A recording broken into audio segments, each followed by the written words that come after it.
Mark had almost forgotten what Linda's voice sounded like.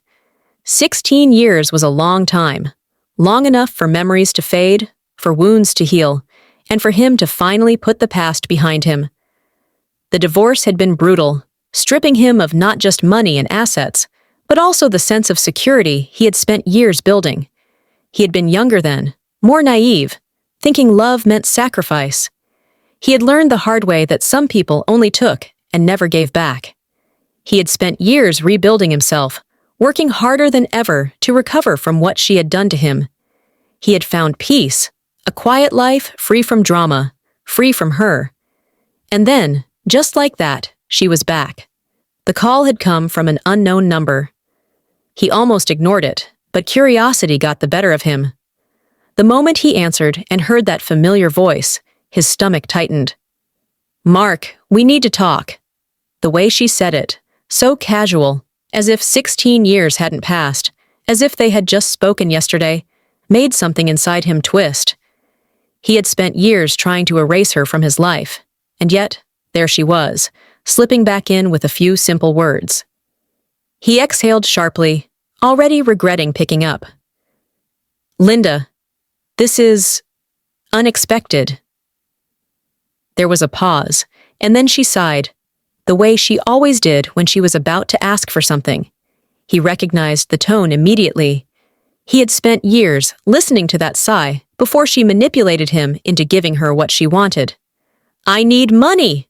For a moment, he thought he had misheard her. Then he almost laughed. "You've got to be kidding me!" "I'm serious," she said, her voice carrying a tinge of desperation. "Things haven't been easy, and I know you're doing well now. It's only fair." The bitter laugh that escaped him surprised even himself. "Fair? Linda, you drained me dry in the divorce.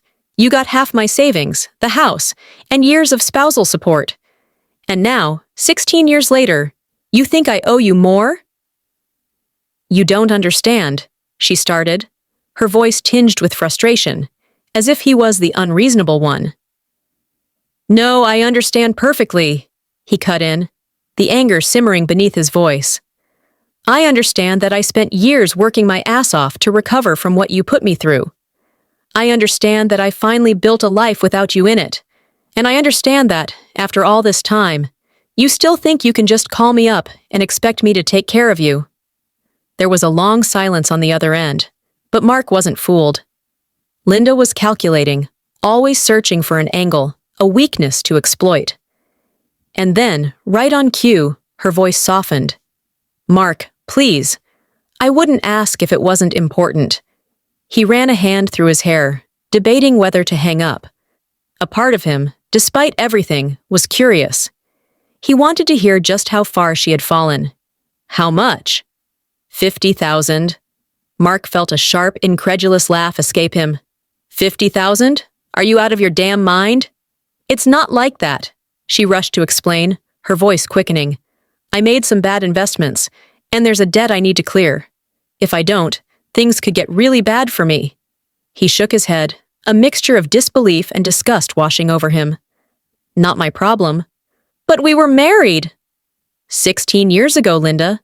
He cut her off, his patience wearing thin. "You made your choices. You took what you wanted and walked away. I don't owe you anything." "You don't get it," she said, her voice tightening. "This isn't just about me. If I don't pay this, I could lose everything. You always said you didn't want to see me suffer." That was a long time ago, back when he still saw her as the woman he had loved, instead of the woman who had systematically torn him apart. He had meant it then, in his naive, hopeful way. But people changed. Or maybe they just revealed who they truly were.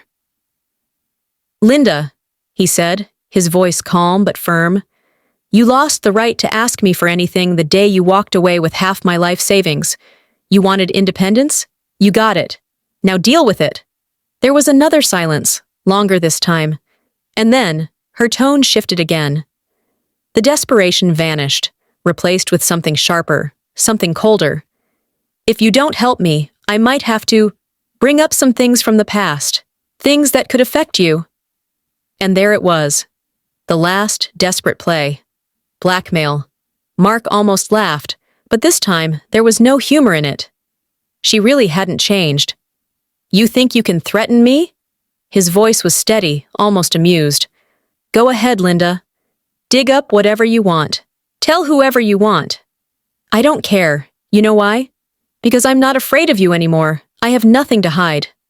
But you? You're just proving exactly why I walked away from you in the first place." Before she could respond, he ended the call. A few taps later, her number was blocked. He sat there for a moment, staring at the phone in his hand, letting the silence settle in. 16 years of peace, and she had thought she could just waltz back in, expecting him to be the same man she had once manipulated. But he wasn't that man anymore. Some people never stop taking.